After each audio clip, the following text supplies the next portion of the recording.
What's going on, guys? This is VinylicPuma, back with another Borderlands video, and over the past week or so, there's been a lot of concern and speculation that Borderlands 3's release might still be a ways off, and that Borderlands 3 might not end up coming out until possibly after 2019, and possibly even past the year 2020. Now, it appears that a lot of this speculation is centered around how Gearbox has had a few high-profile employees leave over the years, and how there's currently an unfilled writer position at Gearbox for a, quote, unannounced AAA FPS/RPG hybrid with strong characters and central narrative thread. I guess there are also some concerns based around some things Randy Pitchford has said, where he compared Borderlands 3 to Half-Life 3, and that may have people worried as well.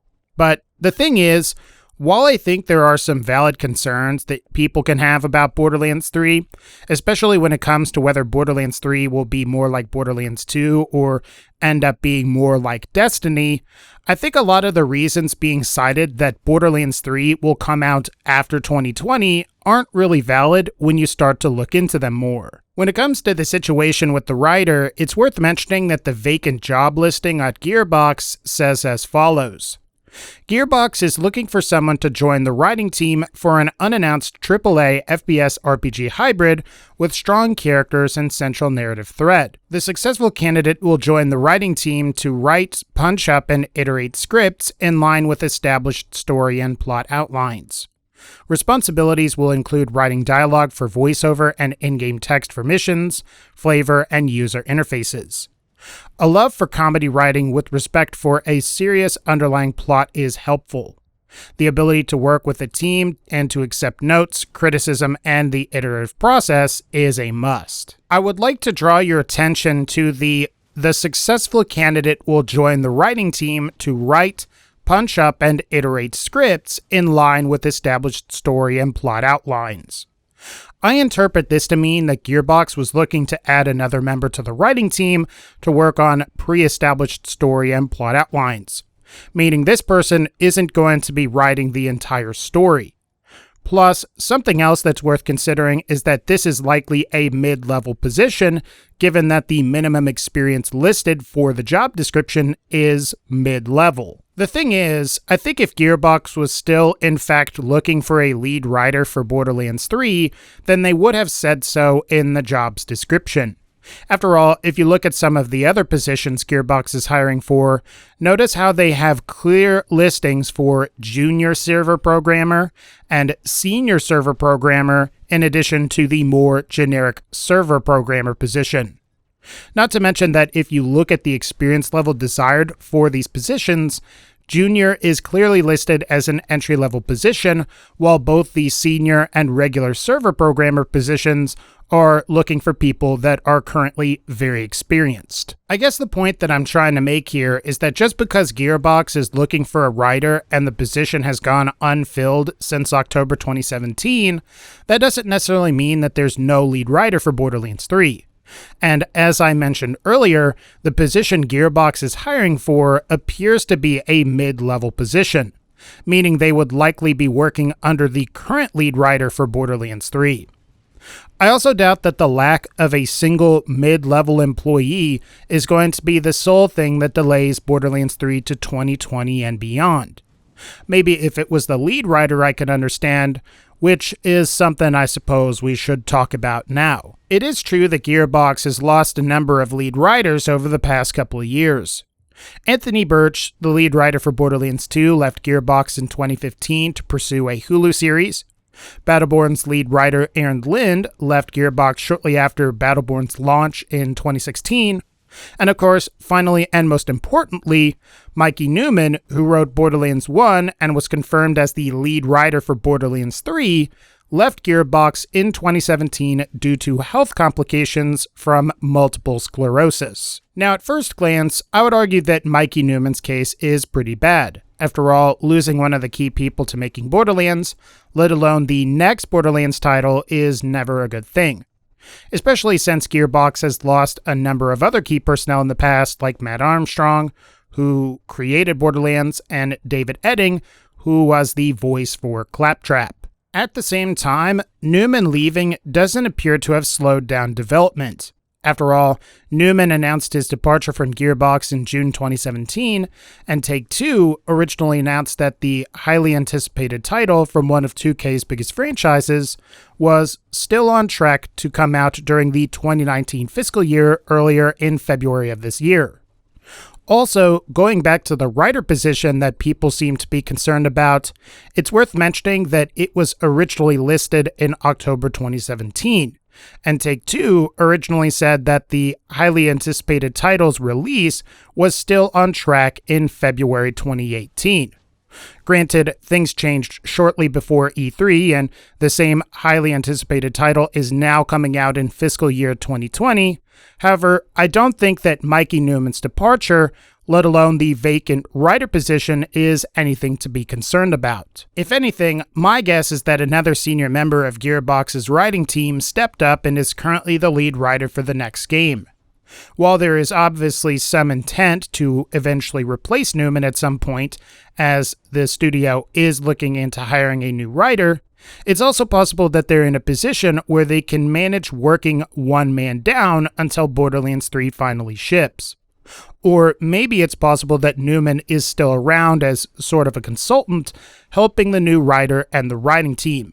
After all, he stated that when he left Gearbox, things were 1,000,000% amicable with the company, and again, that the primary reason he left was due to health complications. Ultimately, though, I think we can safely establish that the lack of a writer isn't what is delaying Borderlands 3. But I guess the question at this point is, what actually is delaying Borderlands 3? Now, this is going to be pretty speculative on my part, but I suspect that Borderlands 3 was delayed to fiscal 2020 to help limit competition with other games. And something that's worth pointing out is that Take-Two's fiscal year of 2019 began in April 2018 and will end in March 2019.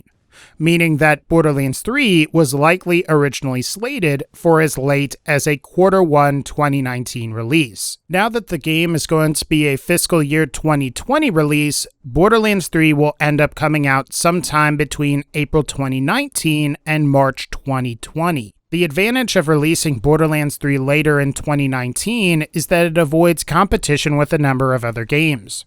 After all, both The Division and Anthem are being released before the end of March 2019, meaning that Borderlands 3 could have originally gone head-to-head with both Anthem and The Division in the exact same month and/or timeframe.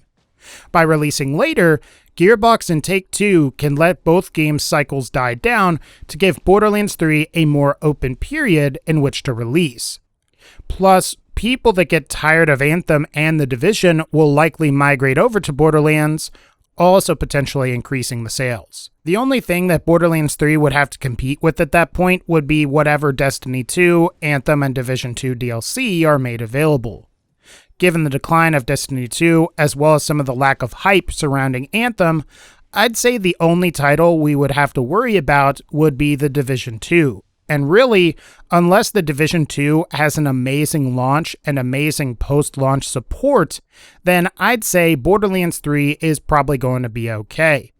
Especially if Borderlands 3 ends up having an amazing launch and great post-launch support. So, in my opinion, my guess is that the primary reason Borderlands 3 was actually delayed was because they're trying to avoid that Q1 window where we have a ridiculous amount of games coming out, especially games that are in the same genre. However, if you're still concerned about Borderlands 3 being delayed to 2020 and beyond, let's consider a few things for a moment. Something to remember is when Take-Two started talking about 2K's highly anticipated title back in May 2017, this is specifically what they said.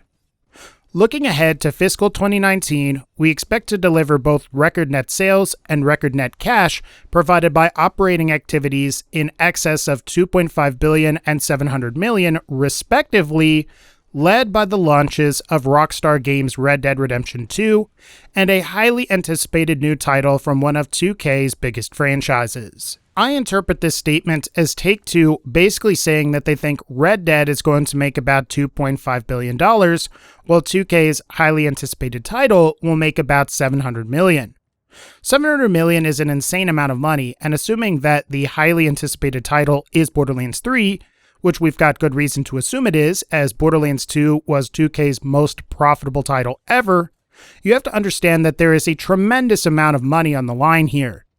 I don't think Take-Two is going to allow Gearbox to delay this game indefinitely like what seems to be happening for Half-Life 3, especially since investors have expectations that something is coming out from 2K in the next year or so. I also think it's worth mentioning that Borderlands 3 is incredibly important for Gearbox as well. While Gearbox has its publishing division, Borderlands is really the studio's last truly valuable IP in the AAA space. Gearbox can't risk this game floundering, as I don't think consumers or publishers would give them another chance after this. Not to mention that it's been almost 5 years since a true Borderlands title came out, and with each passing year, more and more of the hardcore fanbase is going to fall off. Gearbox simply can't risk Borderlands going the way of Duke Nukem just because they can't find an additional writer. There's also the fact that the 9th generation of consoles is slowly approaching. While it's sort of unclear when the new Xbox or PlayStation will come out, 2019 will be the 6th year of each platform's release, which has historically been the end of life for most consoles. Granted, generations have been getting longer since the PS3 and 360 era, but I think it's fair to say that new consoles are coming relatively soon, and Gearbox, 2K, and Take-Two are likely aware of that. 2019 seems like the year to safely release Borderlands 3 and not have to worry about the arrival of a next-gen system. Any later, and you risk releasing your game, which is a game that was developed for the previous generation, as the next generation is about to launch. While this worked out for GTA 5, I don't think it will work out for Borderlands, especially when you consider that the pre-sequel was likely hurt by its Xbox 360 and PS3 exclusivity when the PS4 and Xbox One were already out. At the end of the day, I think if there's anything you end up taking away from this video, it's that I highly doubt Borderlands 3 is going to get delayed again. I think the claims and concerns surrounding the unfilled writer position at Gearbox are unfounded. Plus, when you think about why Borderlands 3 was delayed from fiscal 2019 to fiscal 2020, and realize that that would potentially allow them to not release in Q1 2019, where we have numerous big games like Resident Evil 2 Remake, Kingdom Hearts 3, Anthem, Metro Exodus, and The Division all releasing in the same time period, it's kind of safe to say why they did that. I also think there's the fact that 2020 and beyond is simply just way too long and doesn't even coincide with what appear to be Take-Two's current fiscal 2020 plans. While I suppose anything can happen, unless Take-Two issues a statement that moves the anticipated title from 2K back even further, I am going to take their word for it and say that Borderlands 3 will be coming out sometime in fall 2019 or holiday 2019 of next year. And with that, guys, I think that's going to pretty much wrap up this particular video. If you liked this video, feel free to leave a like, click the bell so you can be notified when I upload more videos, and as always, thank you all so much for supporting the channel, take care, and I'll see you all in the next one.